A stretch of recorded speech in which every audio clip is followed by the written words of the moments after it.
Assalamualaikum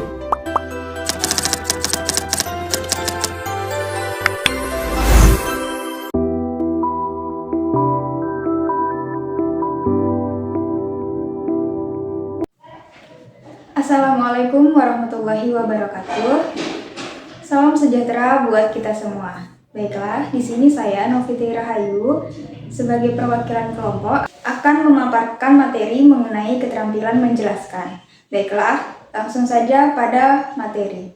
Nah, yang perlu kita ketahui di sini, jadi dalam proses pembelajaran yang efektif itu tidak hanya ditentukan oleh materi yang disampaikan atau pembelajaran yang kita sampaikan, tetapi juga oleh kemampuan guru, yaitu kita sebagai pendidik dalam menjelaskan atau mengelola serta menyampaikan materi secara menarik dan juga mudah untuk dipahami oleh siswa. Jadi, guru dituntut untuk memiliki keterampilan menjelaskan yang baik. Nah, keterampilan menjelaskan itu merupakan hal yang sangat penting dari kompetensi profesional guru.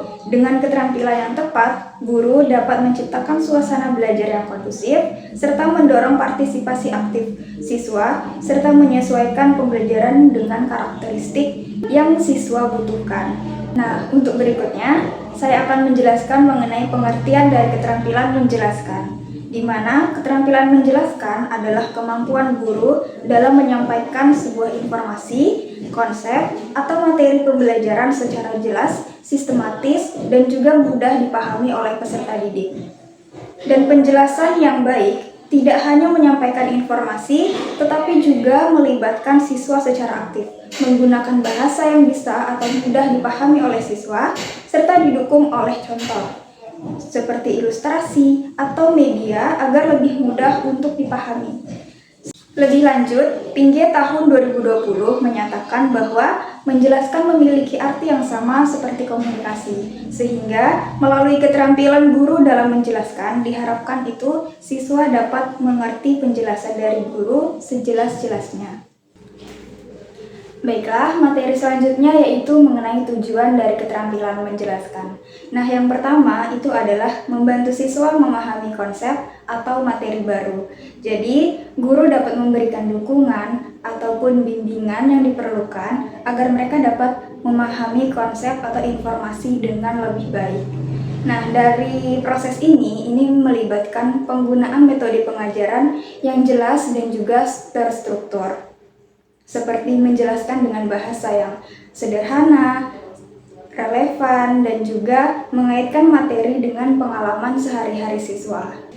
Penjelasan yang baik dan sistematis tidak hanya mempermudah siswa untuk menyerap informasi, tetapi juga meningkatkan kemampuan mereka dalam mengkomunikasikan atau membangun kepercayaan diri siswa dalam mengaitkan konsep-konsep baru dengan pengetahuan yang sudah ada.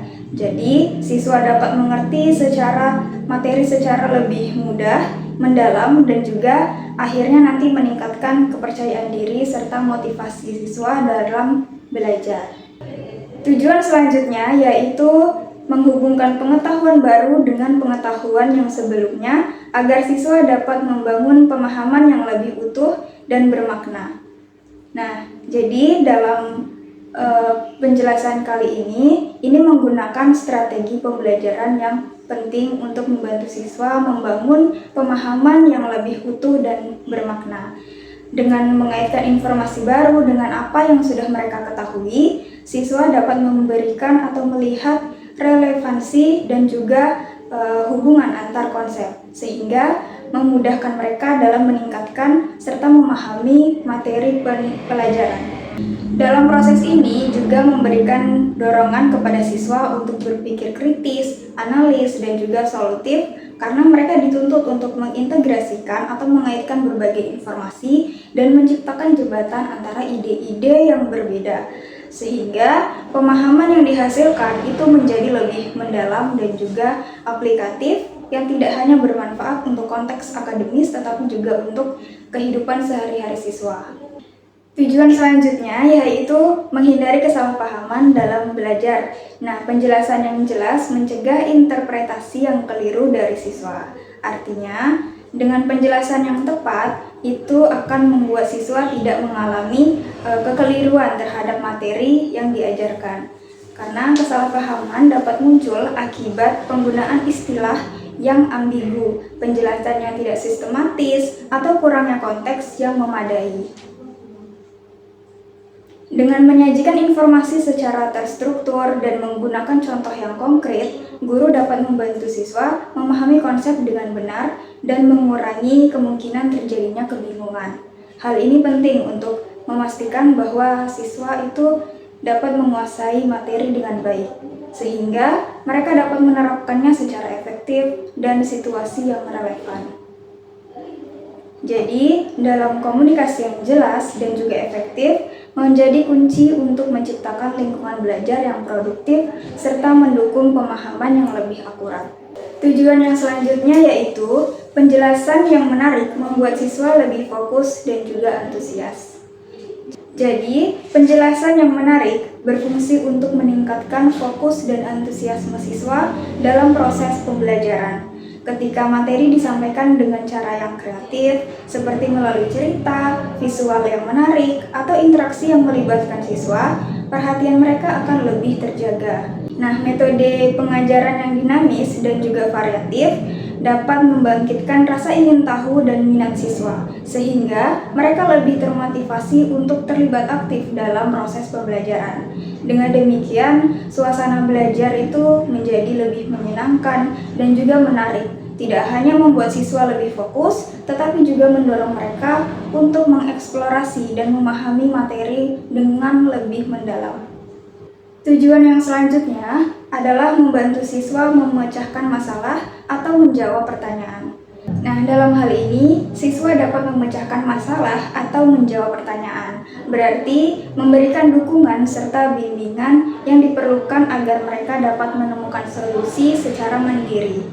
Dalam proses ini, melibatkan pengembangan keterampilan berpikir kritis dan juga analitis, di mana siswa diajak untuk menganalisis situasi, mengeksplorasi berbagai alternatif, dan juga mempertimbangkan konsekuensi dari setiap pilihan.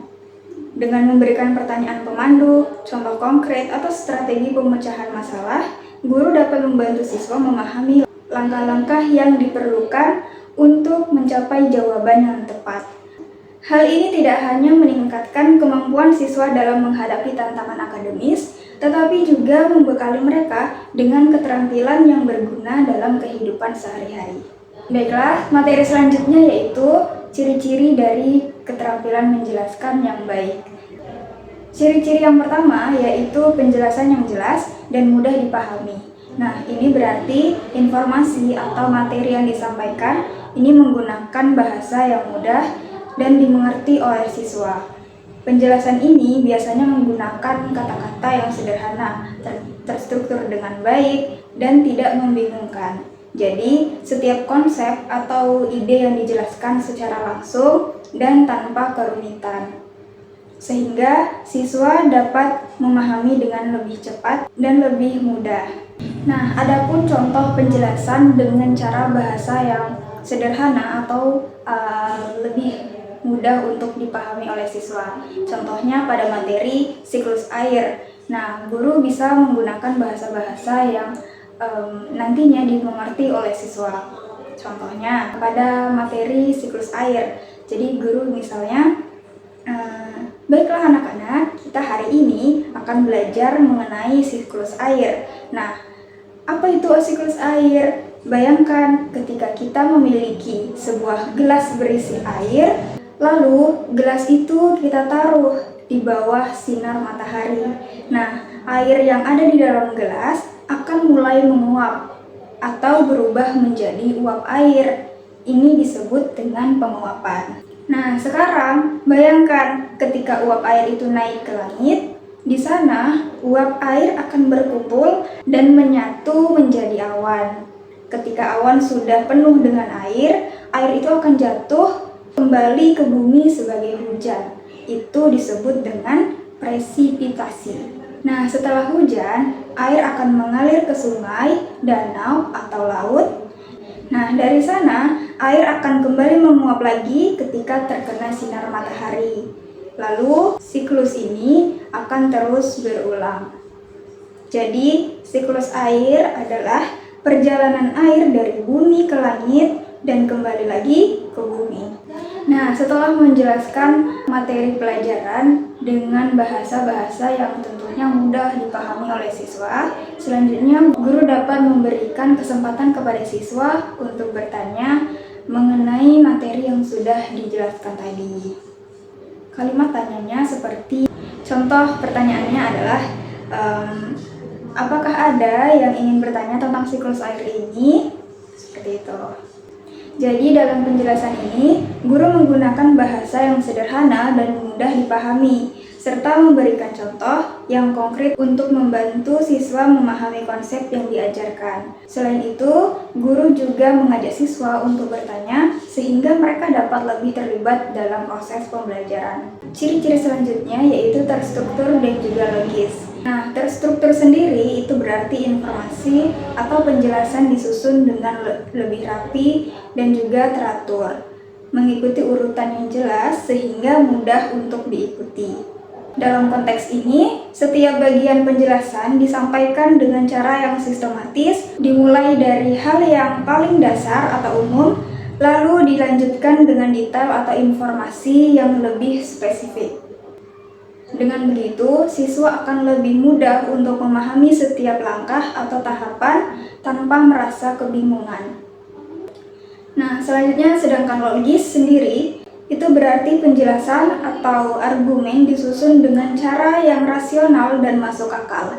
Setiap langkah atau alasan yang diberikan harus memiliki hubungan yang jelas dan konsisten dengan langkah yang sebelumnya. Ciri-ciri yang selanjutnya yaitu menggunakan contoh yang konkret. Jadi, menggunakan contoh yang konkret itu berarti memberikan gambaran atau situasi yang nyata dan mudah untuk dipahami oleh siswa. Untuk dalam menjelaskan suatu konsep atau suatu ide. Nah, contoh ini biasanya berasal dari pengalaman sehari-hari atau sesuatu yang bisa dilihat dan dirasakan secara langsung oleh siswa itu sendiri. Misalnya, jika kita menjelaskan tentang konsep disiplin, nah, kita bisa memberikan contoh konkret seperti sebagai seorang pelajar yang disiplin, kita harus bisa bangun pagi setiap hari untuk belajar dan juga menyelesaikan tugas tepat waktu. Dengan contoh seperti ini, siswa akan lebih mudah untuk memahami daripada hanya menjelaskan disiplin dalam bentuk deskripsi, definisi, atau teori. Ciri-ciri yang selanjutnya yaitu disesuaikan dengan kebutuhan siswa. Nah, disesuaikan dengan kebutuhan siswa, ini berarti penjelasan atau metode pembelajaran yang digunakan sesuai dengan kondisi dan kemampuan serta kebutuhan masing-masing dari siswa tersebut. Karena setiap siswa memiliki cara mereka untuk belajar dan juga memahami konsep dari materi yang guru jelaskan. Misalnya, bagi siswa yang lebih suka belajar melalui visual, guru bisa menggunakan gambar atau juga video. Sedangkan bagi siswa yang lebih mudah mengerti melalui penjelasan secara lisan, guru bisa memberikan penjelasan secara verbal yang lebih mendalam. Selain itu, jika ada siswa yang kesulitan memahami suatu konsep atau materi, pendekatan atau metode yang digunakan bisa lebih intensif atau berbeda dari yang lainnya. Nah, tujuannya itu agar setiap siswa bisa memahami materi atau konsep pembelajaran dengan cara yang paling efektif bagi mereka. Ciri-ciri yang selanjutnya yaitu didukung dengan media atau alat bantu. Didukung dengan media atau alat bantu berarti penggunaan berbagai sumber daya atau alat dapat membantu mempermudah pemahaman siswa terhadap materi yang diajarkan. Jadi, media atau alat bantu ini bisa berupa berbagai jenis bahan dan perangkat seperti gambar, video, diagram, papan tulis, proyektor, aplikasi pendidikan, atau bahkan alat peraga fisik yang semuanya digunakan untuk memperjelas dan juga memperkaya penjelasan. Contohnya saat mengajarkan konsep matematika. Guru bisa menggunakan diagram atau alat peraga fisik seperti batang angka untuk menggambarkan operasi hitung. Atau dalam pembelajaran bahasa, video atau rekaman audio bisa digunakan untuk memperkenalkan cara pengucapan kata yang benar. Nah, penggunaan media atau alat bantu ini bertujuan untuk materi yang diajarkan lebih mudah untuk dipahami oleh siswa, serta pembelajaran menjadi lebih menarik dan juga lebih efektif dalam mendukung proses pembelajaran tersebut. Nah, untuk selanjutnya itu ada komponen keterampilan menjelaskan. Nah, adapun komponen-komponen menjelaskan yang penting untuk dikuasai oleh seorang guru, yang pertama yaitu perencanaan penjelasan, di mana dalam perencanaan penjelasan ini kita menentukan tujuan pembelajaran siswa, yang kedua menyiapkan materi secara sistematis, dan yang ketiga memilih strategi dan media yang sesuai dengan kebutuhan dari peserta didik. Yang kedua, penyampaian informasi. Jadi, dalam penyampaian informasi, kita menggunakan bahasa yang jelas, menjelaskan secara runtut dan juga logis, dan juga menggunakan contoh, ilustrasi, atau analogi sebagai pemahaman untuk siswa. Dan yang ketiga yaitu pengecekan pemahaman siswa, di mana dalam pengecekan untuk pemahaman siswa, kita bisa mengajukan pertanyaan untuk mengetahui pemahaman siswa, mengamati ekspresi atau respon siswa saat mendengarkan. Nah, untuk selanjutnya, adapun kesalahan-kesalahan umum yang dilakukan saat menjelaskan. Yang pertama, menjelaskan terlalu panjang lebar, sehingga siswa atau peserta didik itu menjadi bingung untuk menangkap suatu informasi atau materi yang kita jelaskan. Yang kedua, menggunakan istilah-istilah yang sulit tanpa ada penjelasan sebelumnya. Dan yang ketiga, tidak memberi kesempatan kepada siswa untuk bertanya. Dan yang keempat, tidak mengecek pemahaman dari siswa itu sendiri. Nah, berdasarkan pemaparan materi yang sudah saya jelaskan sebelumnya, dapat ditarik kesimpulan bahwa keterampilan menjelaskan merupakan salah satu komponen penting dalam komunikasi edukatif yang bertujuan untuk menyampaikan informasi, gagasan, atau konsep secara jelas dan mudah dipahami oleh siswa.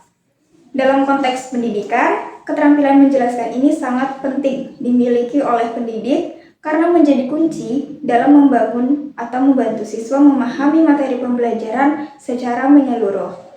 Dan penjelasan yang baik ditandai dengan penggunaan bahasa yang sederhana, struktur penyampaian yang sistematis, serta didukung oleh intonasi suara, gerak tubuh, dan juga media yang digunakan secara tepat.